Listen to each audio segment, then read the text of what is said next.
Hello and welcome back.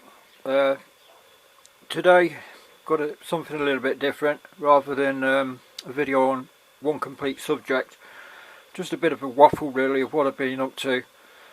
I've got a few videos in the pipeline, just struggling trying to edit them. So first off, move my beer. Got the old oscillator number 132A on the bench. Basically that just stopped oscillating, and I thought, right, well, maybe it's a capacitor gone or a transistor. In the end it was something very simple. I just resoldered a few of the joints on the back and it started working again, so all's good there. Just got to put that back together, put it back on the top there, and we're all good. Spinning round here a little, we've got the old Tektronix 585A. That is also working at present. Touch some wood-like sort of substrate, you know, that's proper wood, touch wood. It's had a couple of things go wrong with it. Basically it stopped, part of the time base was acting up, and then I noticed that it was doing it on the fives, as it were. So it was doing it on 50 milliseconds, 0.5 of a second, 50 microseconds and what have you. So I managed to sort that out. That was a resistor, and then had it on and it went, and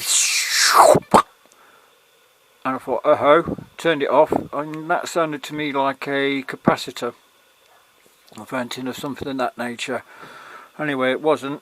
So I managed to fix that issue, so now I have a decent scope working, and also, which is really invaluable in this workshop as it has no heating, it doubles up as a heater. So after about half an hour the temperature is about bearable. So we managed to do that, and then the last week or so it's been a very sort of transformery type week. So now then, where's all the bloody thing? There we are. Right, so this is for the 6146 amplifier, to provide the bias, the screen grid voltage, and a bit of heater voltage to the preamp tube valves. No, they call them tubes then. Preamp valve stage. Managed to wind that, although that took 3 times, so I've got about 3 days worth of footage which has got to be edited down. This is what's holding me up. So we wound that, learnt a lot about transformer winding, and then while that was going on, oh, I don't know what happened there, the camera's acting up, I need to get a new one. So I also, sorry, not the royal we, also wound this big toroid. It's about 1 kVA toroid, and this is for an amplifier I've been meaning to build for a number of years. Something like a 400 watt stereo valve amplifier using 813s. So this will provide the HT. So as you can see, I've got quite a few turns there. This is for the primary. Run out of wire, so a few more turns and that'll be a primary, and then I just need to wind quite a few secondaries to give us something like 1500 volts to 2 kilovolts at about 1.5 amps. Totally over the top, but should be fun. Further to that mad idea, we've got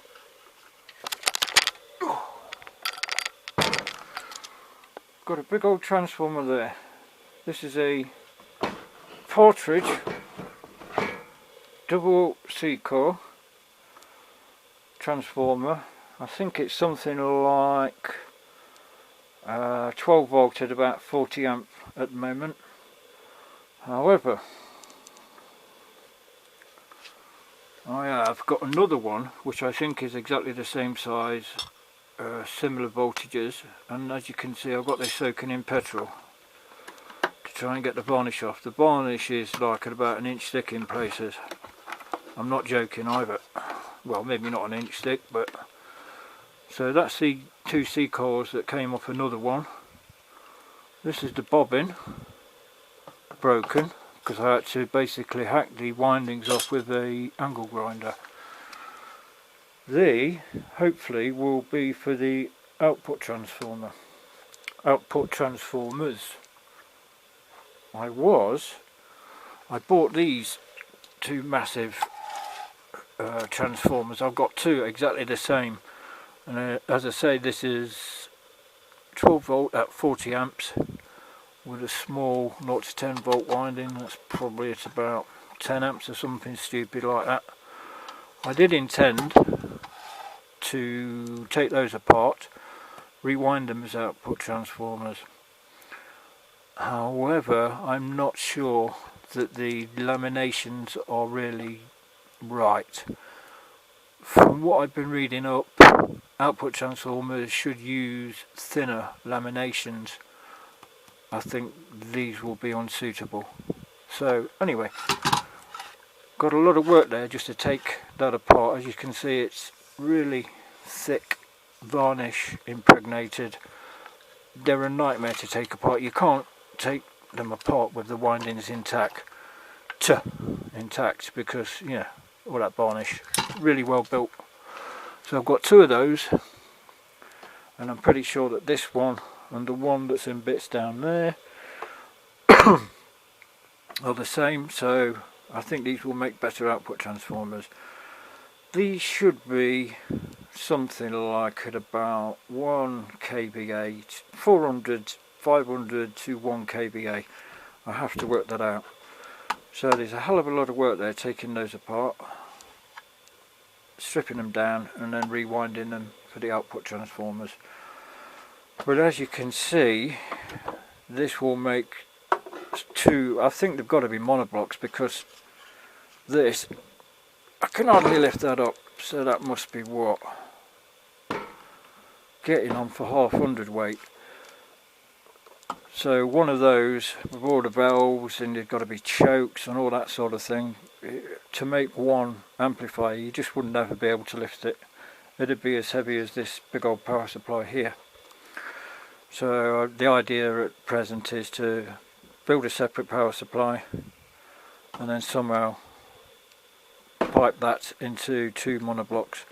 But as you can see, that'll be, let's go and find an 813 just to give us an idea what it would look like. So if that was our output transformer,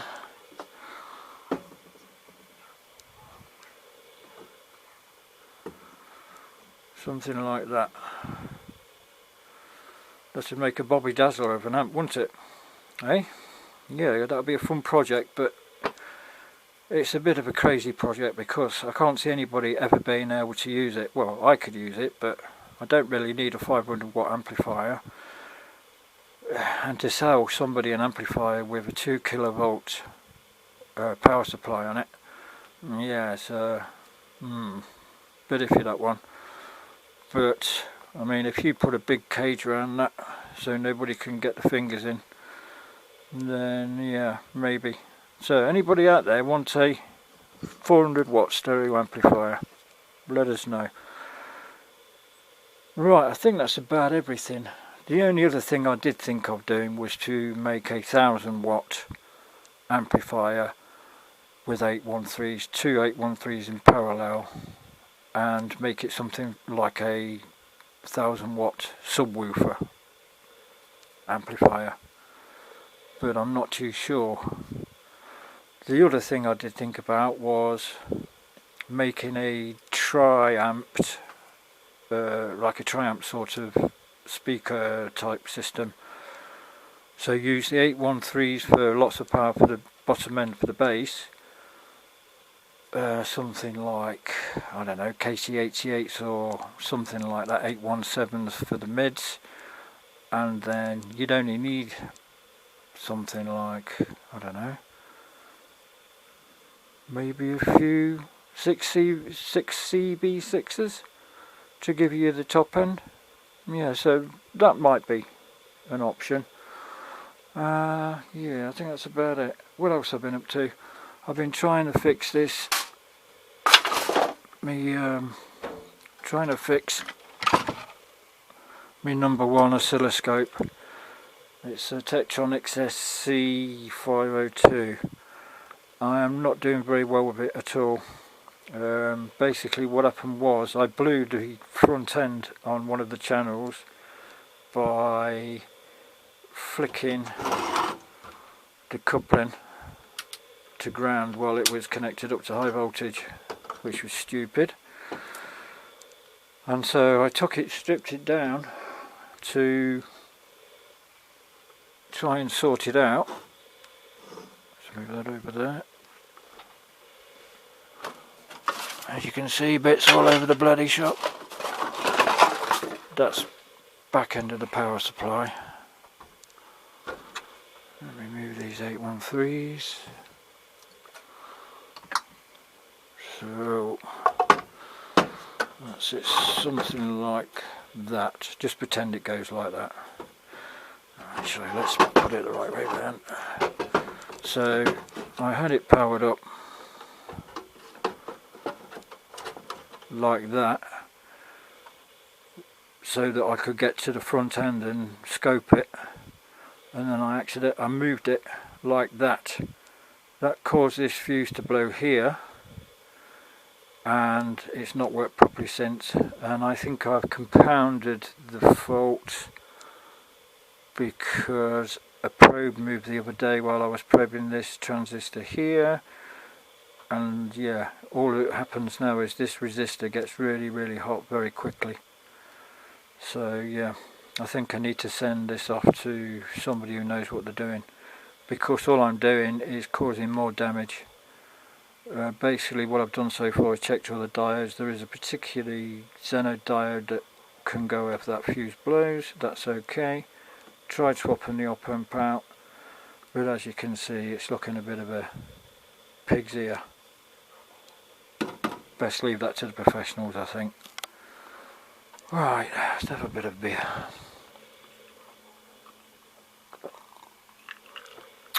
Bisto. Speckled hen. So yeah, thanks for dropping by. Just something a bit different. The Artificer Articulates today.